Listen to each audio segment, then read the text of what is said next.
Welcome back to Network 10's coverage of the 2021 Lexus Melbourne Cup. It is a beautiful day in Melbourne, a warm day, a top of 30 degrees. The track is in magnificent order. We've got crowds back on course, and the runners for this year's Melbourne Cup are about to enter the mountain yard. All the talk in the lead-up has been about the Queensland superstar Incentivise, who is now trained by Peter Moody. He's won 9 races in a row after getting beaten in a Toowoomba maiden in March. What price is he? Let's find out from Gerald Middleton at the tab. Gerard, he was at one stage this week the shortest price favourite since Farlap. What price is he now? Well, he got to $3 and the punters reacted big time. Back into $2.80, and the tab has never held more on a horse in its betting history than on Incentivise today. On the next line of betting, Spanish Mission got back to $11 into $10. Floating Artist, another firm, $16 this morning, now $11. Very Elegant, though, is the third best back dollar-wise after the top two in the market, $16. Delphi, 34 into 17 throughout the week. But Ocean Billy has been the surprise with one punter betting it to win $1 million. Just shy of $1 million, and was $101 on Saturday night, now a $31 chance. Johnny Get Angry has attracted huge support as well at a massive price. The first fall pool is projected to reach $7.5 million for S-Tab customers. Not long to get your numbers in, so please gamble responsibly. Wow, when you consider Mackay Diva and the fan favourite she was, the fact that Incentivise is the greatest liability for the tab is absolutely incredible. The Group 1 team to find us the winner and talk about the atmosphere and the build-up for this year's Lexus Melbourne Cup includes Michelle Payne, the first woman to win the Melbourne Cup on Prince of Penzance, and also David Gately. Michelle, we've just been watching the jockeys in the pre-parade ring. They are going inside now. The final moments, gathering their thoughts. What are they doing right now? Basically going over the final thoughts over the field, how they intend on riding their horse and what might change when the barriers open. You have to go with a plan A, and then you have to have a plan B, and then if all that goes out the window, you have to make it up as you go. So yeah, it's amazing to think 6 years ago I was here preparing for this great race, and so excited for especially the 9 that are having their first ride in the Melbourne Cup. It's just what everyone dreams of, and I'm just so excited for them all out there. When you get out there and you get into the barriers, does it then become, this is more relaxed, this is what I'm aware of, or are you at your most nervous then? I think once you're in the barriers, you know, you've done it so many times, you're in the zone, you're focused, you're ready for what's about to happen. But then once those barriers open, it is a bit of a race like no other, because it's a mad rush to the first corner. Even though it's so far, it's about everyone getting their positions. It is a bit of mayhem at times, so it's like nothing else, and that's why it's our greatest race. Well, look at the crowds. How good to have crowds at the Melbourne Cup. The anticipation, you can feel it here, Gator. Cheska, unfortunately, is not here, but she is here in spirit and a big part of our coverage, because the internationals are also here once again. Twilight Payment trying to go back-to-back, and also Spanish Mission. And for the first time in Australia, we get to see Sir Lucan. Cheska, what are your thoughts on the internationals? Well, firstly, this is my absolute favourite time of the day, in fact of the whole year, being in that paddock normally with all the horses about to go out for the Melbourne Cup, especially with the sun shining on their backs. I can't wait to have a good look at them all. Look, it's a small, short on quantity international contingent, but it's very high on quality. Twilight Payment, last year's winner, he's got a much higher weight this year. He's now a 9-year-old, got a bit of history against him. Spanish Mission is a properly classy European stayer. I can't wait to see how his form matches up with Incentivise. Sir Lucan, carrying only 51 kilos, Glenn Boss putting up a little bit of overweight there, brings into this some good Northern Hemisphere 3-year-old form. And with that light weight, that's the massive bit that brings him into calculations. Well, Cheska, the internationals are going to be hard to beat, as they are each and every year, but it's an Aussie flying the flag for the great nation today. The biggest spruik, the most talked about horse, Incentivise. He's a Queenslander. Time to head up north, and we've got Jonathan Williams there with the team who are ready to party. The owners are with you there, Jono. How are the nerves? Well, he may be the raging hot favourite here. I can tell you there's plenty of nerves, but also plenty of excitement, as you can hear behind me. I've got a couple of the owners here with me right now, Vince Corrie, Steve McEwen. Vince, I'll start with you. Unfortunately, we can't get down to Melbourne, down to Flemington, for the big race, but how good is this? This is probably as good as being down there, I would suggest. To have our family and friends around us this afternoon is just second to none. The feeling is fantastic. The excitement levels are something else, and it's just such a pleasure to be here to enjoy this great race. It's been quite a ride, hasn't it, for the owners? Just tell us the last couple of months what it's been like, this ride of yours. It's just been constant. Every day there's been something else that's just caused the level of excitement to just climb and climb and climb. And within a few minutes we'll know all about whether that horse is going to do what we know he's going to do. We'll have to wait and see. I'll bring in Steve McEwen. Steve, you're the brains trust behind this small ownership group. How did it come about?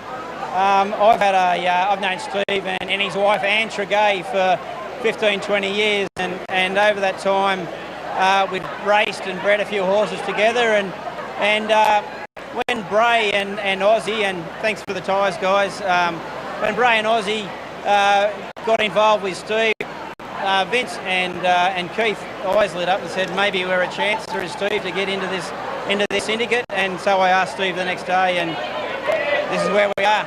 Have you thought about what it's going to be like to win a Melbourne Cup? Mate, I haven't. I'm too nervous to worry about about winning it.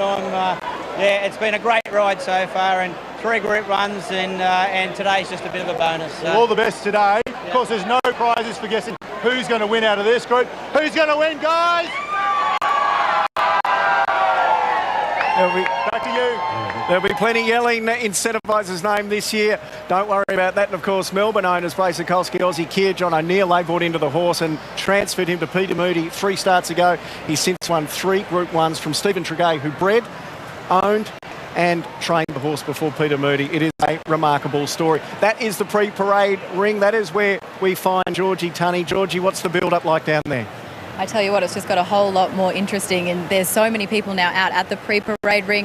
Just about all of the horses, nearly the whole field, are now just going for a bit of a walk, a bit of a stretch of the legs. A lot of the connections and the trainers, they did decide to just keep them in their stalls for a little bit because it is very, very warm. So they were in the shade, they had the mist on them. So now they're just getting a little bit of a look at Flemington before they go underneath the tunnel towards the mounting yard. Incentivise is walking around now too. Master of Wine was the first horse to be on the pre-parade ring, and as soon as these horses are ready, another couple of laps, they'll be under that tunnel to the mounting yard, ready for the Melbourne Cup. Thanks a lot for that, Georgie, and it is a warm day here, as you mentioned. So down in those horse stalls, there are fans and there are mist machines. Keep the horses nice and cool throughout the day, Gator. Yeah, that's right. Obviously, in any endurance athlete or any athlete at all, heat's going to have an impact on you. Your heart rate's higher, and it has some sort of impact on what you can perform, what wattage you can put out. So they'll be trying to keep as calm as they can and as cool as they can before the marathon. Twilight Payne, Cheska, he dealt with the Australian conditions last year. It was almost 30 degrees as well. No 9-year-old has won a Melbourne Cup before. Is he good enough to do it again and remarkably give Joseph O'Brien, who was flown out from Ireland and is here today in the mounting yard, the 3rd Melbourne Cup at just age 28?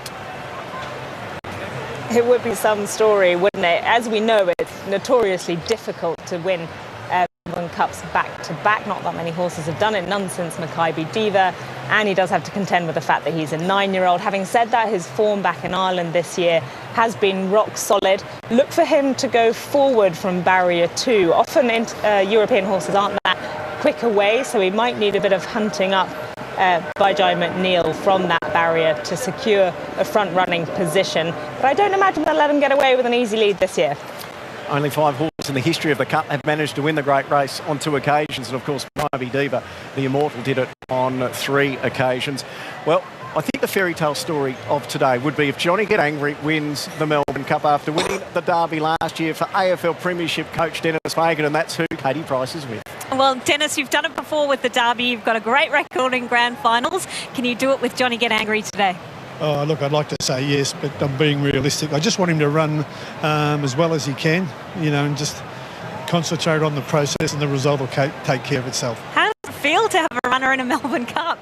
Well, it's a bit surreal, actually, because, you know, a week ago I was going to run him, and, you know, we did every vet test known to man, and I let Damien gallop him breakfast with stars, and his sections were great, and Damien said he'd be mad not to run him, so I thought I'm probably not going to get her again. Run and just see what happens. Dennis, there was a few knockers earlier. I hope you proved them all wrong today. Good on you, Katie. Thank you. All the best.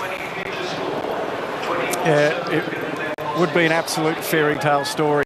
Here is the defending champion, number 1, Twilight Payment.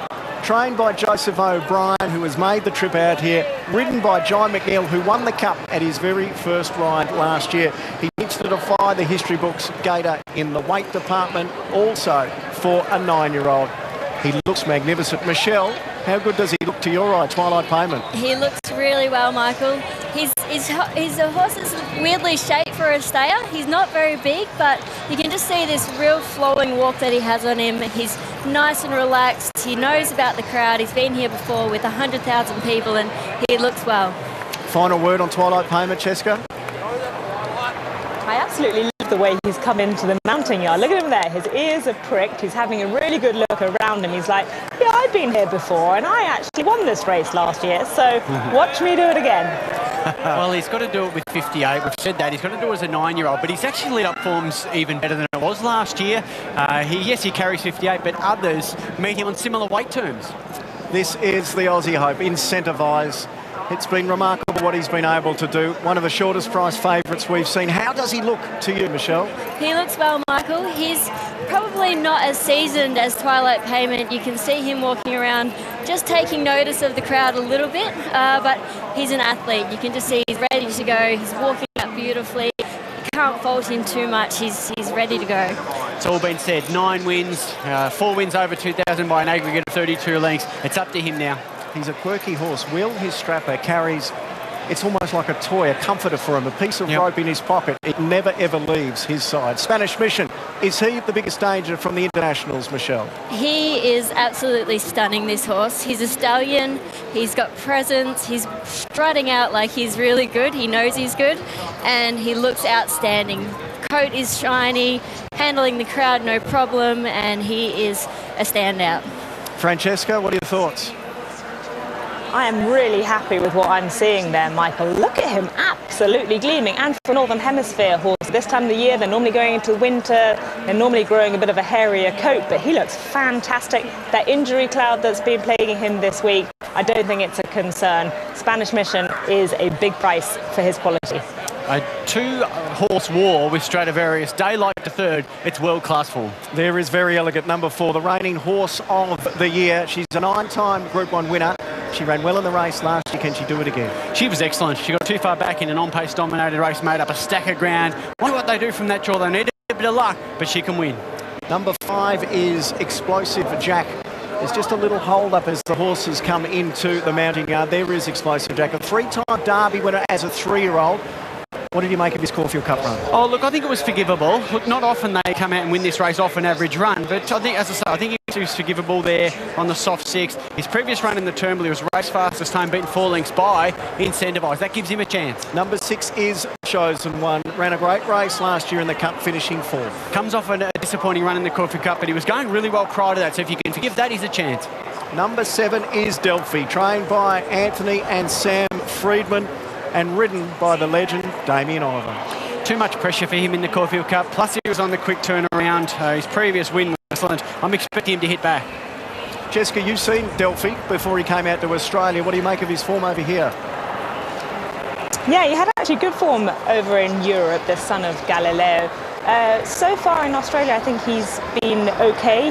My concern about him is that he can get quite keen. He dragged Damien Oliver to the front in the Caulfield Cup and then didn't really seem to stay. He's got to go further now, and he's got to settle.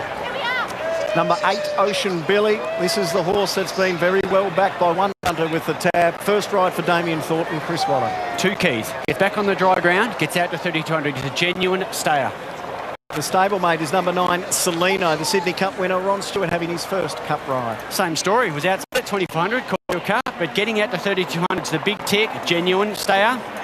Number 10 is Johnny Get Angry, ridden by Lockie King. His father won the Melbourne Cup 30 years ago on Let's Elope. How does he look, Michelle?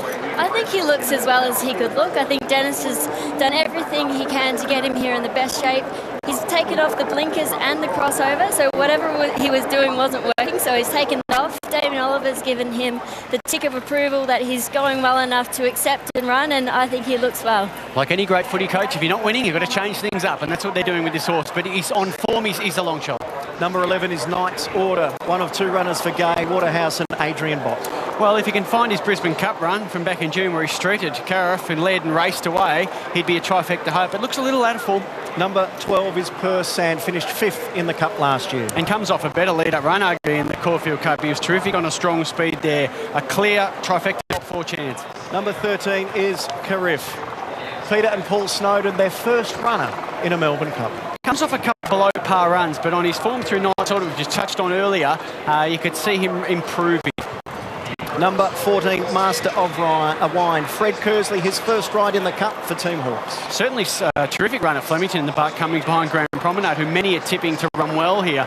He was in the worst part of the track at Caulfield, not worst. Number 15 is Pondus, the second runner for Team Williams. Lloyd Williams aiming for an 8th Melbourne Cup, and the first ride for Rachel King, who, Michelle, is trying to follow in your footsteps. What do you make of Pondus?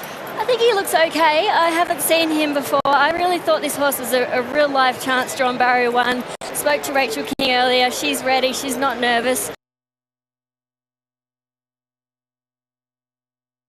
He looks well. I think he's very tough and he's done plenty of work, but I think some others have paraded better.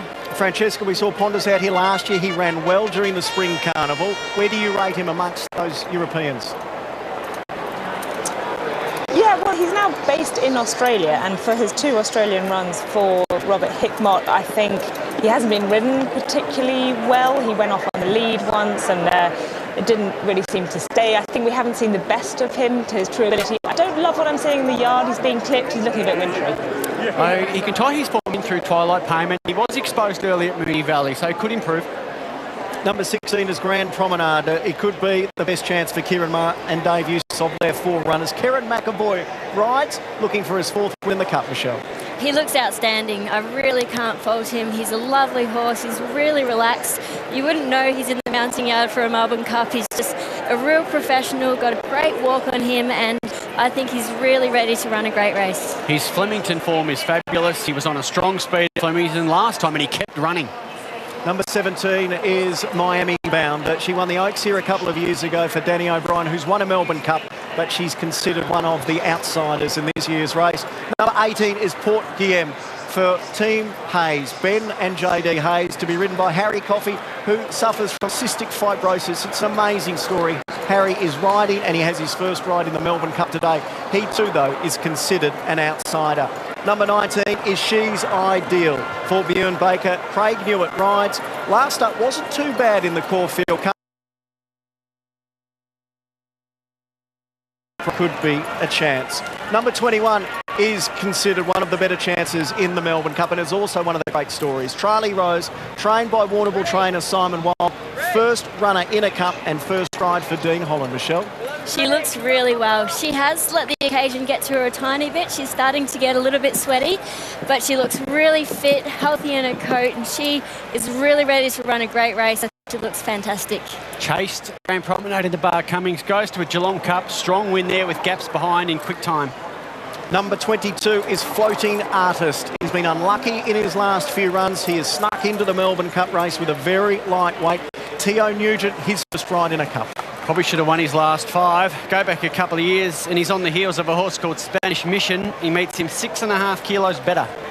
Number 23 is Great House, another runner from the Chris Wallace stable, Michael D, having his 3rd ride in the Cup. And there's some royalty involved in the ownership here. Former chairman of the VRC, Amanda Elliott, and the grandchildren of Sir Winston Churchill, Francesca. Yeah, you can bet there'll be plenty of supporters up in the early hours to watch this one. Members of the Highclere Racing Syndicate. He was really good winning the Hotham on Saturday. He's still quite lightly raced, potentially still a bit unexposed, so there could be upside with him on a lightweight. He's only 5.5 lengths off Incentivised, and he raced in the worst part of the track, gets a 1.5 kilo advantage, and comes off a strong win in the Hotham. And number 24 is Sir Lucan. Gay, Waterhouse, Adrian Bott again. Glenn Boss, the man who partnered Mackay Diva to 3 unforgettable Cup wins. This is the first Australian start for Sir Lucan, who's the little brother of last year's Cox Plate winner Sir Dragonet. What do you make of Sir Lucan, Cheska? He's the X factor here, isn't he? He's the European, Northern Hemisphere, 3-year-old with the lightweight. Carries 51 today with Glenn Voss putting up a little bit of overweight.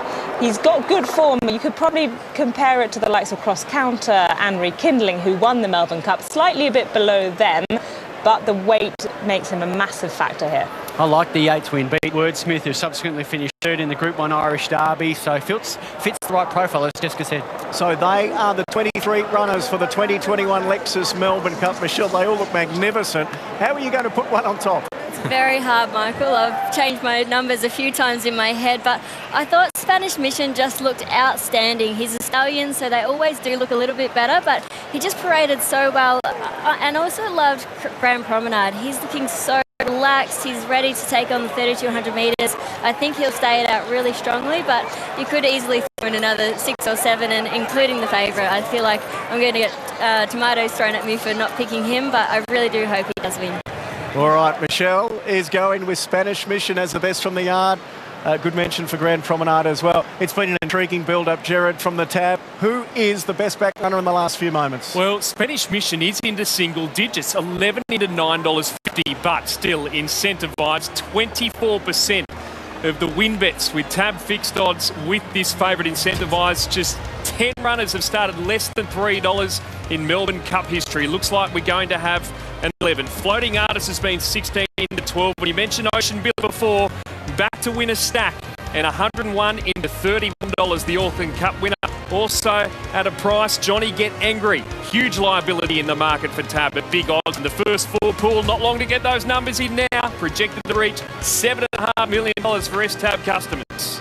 David Gately, who have you got on top this year's Melbourne Cup? I'm not deserting.